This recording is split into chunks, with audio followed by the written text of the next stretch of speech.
That has a nice ring to it. You know what has a better one? Awesome. Hey, I'll post your first review. What is up, guys? We're here with another video. Oh, you can barely even see me. But, Hey, I'm Skyjack. you can barely even see me. I'll be reacting to who is the better player, Russell Westbrook or Stephen Curry. Now, I know people have been having this argument, the NBA has been having this argument of Russ or Steph. And I say it's Russell Westbrook. More athletic. He's more athletic. Oh, okay. So we can have a like, but it's not gonna make people. Wasn't this romantic? So I do not want to do that. So.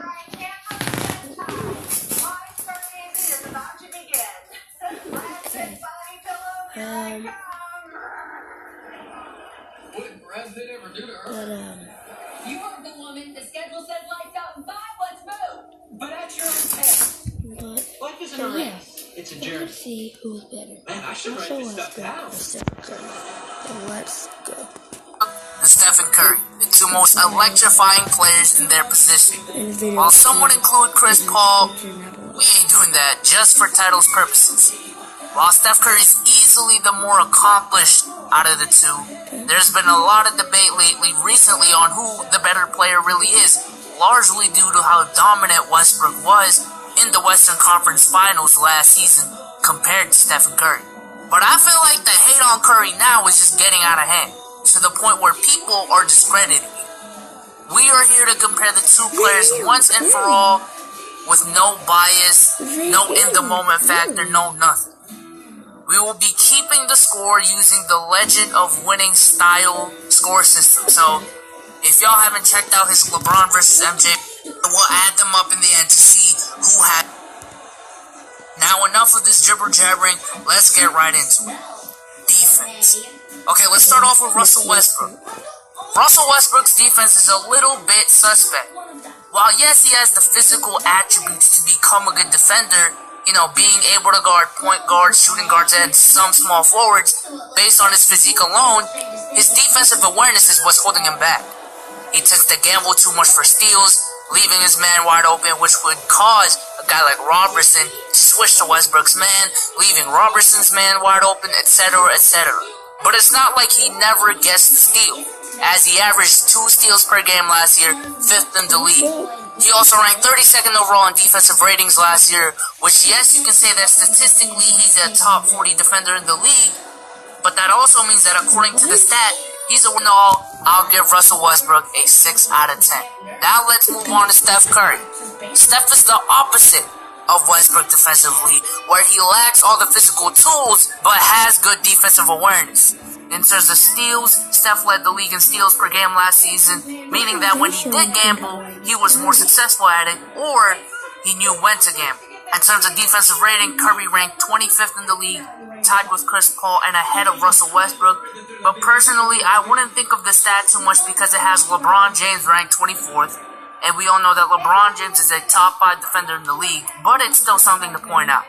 Like I said before, Steph's the opposite of Westbrook, meaning that although he is smart defensively, there are certain aspects defensively that he's bad at because of his physique. As we all know in the playoffs, when Curry has to guard an elite offensive player like Westbrook, like LeBron, like Kyrie one-on-one, where he can't hide on defense, he has a tough time guarding.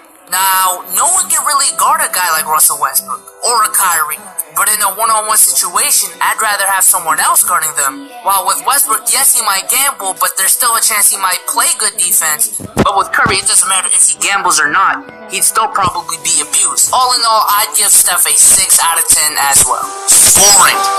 Okay, once again, we will start off with Russell Westbrook. Last season, Russell Westbrook averaged 23.5 points. You cannot say that. I'm still not convinced that was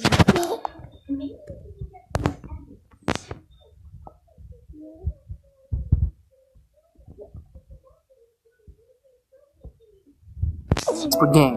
While it seems low for a player of his caliber, Mind you that Russell Westbrook had to play with Kevin Durant, who himself averaged 28 points per game. What we gotta look at is the season before, where he averaged 28 points per game due to Durant's absence. As far as one-on-one, no one can guard this dude, man, because of his explosion, especially when he's going at you with a full head of steam. But once again, because of his awareness and shot choice, he becomes less impressive.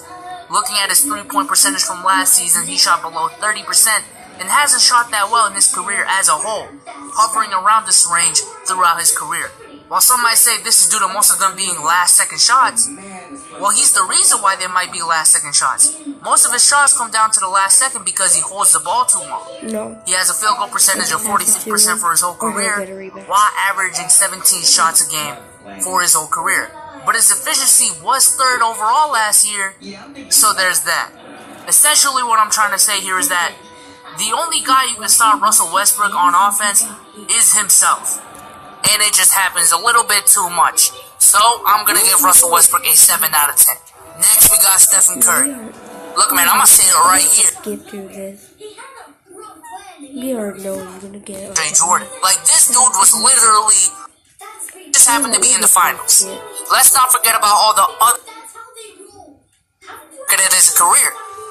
No, Mom says I'm not allowed to see a movie about another 43% from the field and 30% from three. Slice it any way you want to.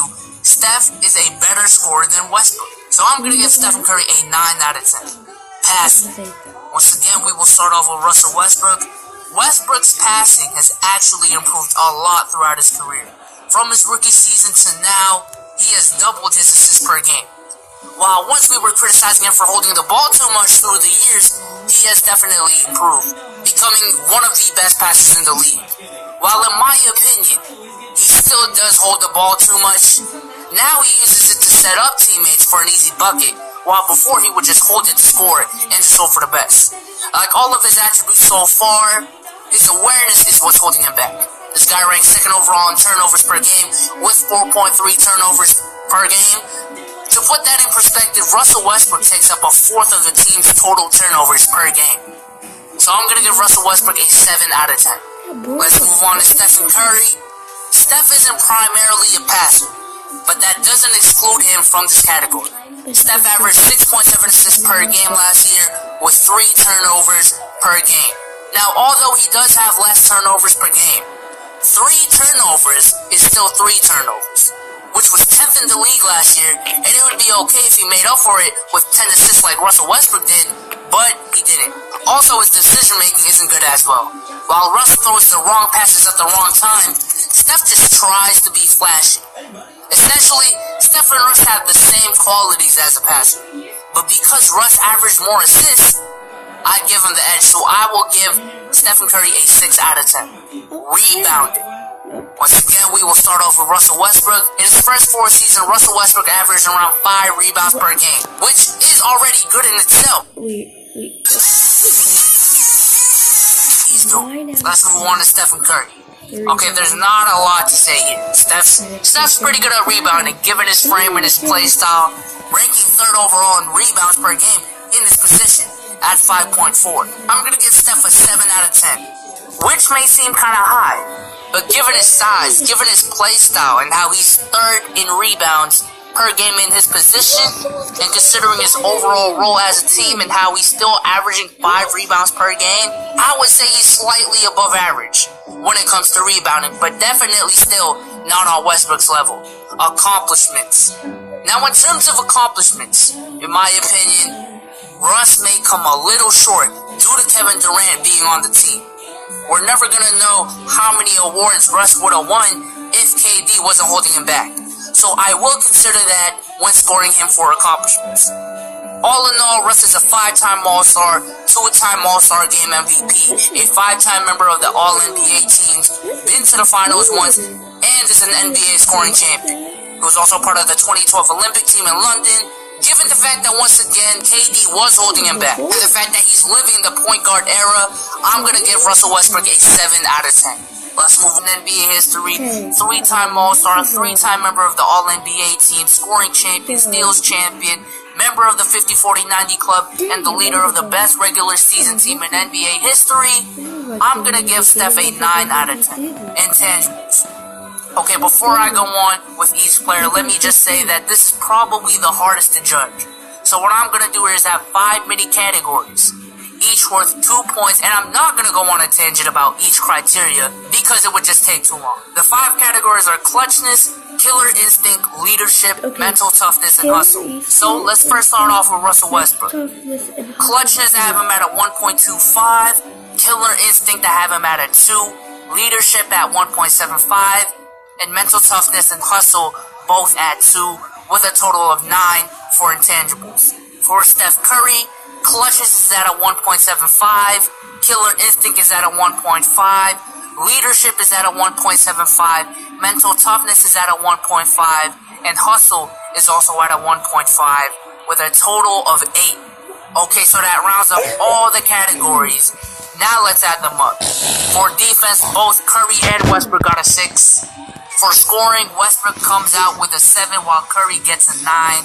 For passing, Westbrook gets a 7 while Curry gets a 6. For rebounding, Westbrook gets a 9 while Curry gets a 7. For accomplishments, Curry gets a 9 while Westbrook gets a 7. And for intangibles, Westbrook gets a 9 while Curry gets an 8. Okay, so that would be, okay, Westbrook has 6 plus 6 plus 7 equals 13. 13 plus 7. 13 plus 7. 20. 39. 36 plus 9. 36 plus 9. 36 plus 9. Plus 36 plus 9 is 35. I guess at 35. And Curry, 6 plus 9. 6 plus 9 is... Okay, let's just... All in all, Russell Westbrook gets a 45 while Stephen Curry gets... Well, a 45. Look, I promise you, I'm just as surprised as you are. I totally wasn't expecting this. I was just doing the rankings as I go. I guess what this is trying to tell me and you is that both of these guys are great. They both have their strengths and weaknesses. And you won't be disappointed with who you pick as long as you know how to build around them. Ask Sam Presti and Bob Myers. While the Warriors have had a little bit more success, both teams have had and will continue to have a tremendous amount of success because of these two players. But with that being said, I am out. Peace. Okay. So, I really wish this would have been very early, because if this was, then I could have, then I would feel like Westbrook would have won. So, well, thank you guys for watching. Thanks for watching my video. I'll see you later.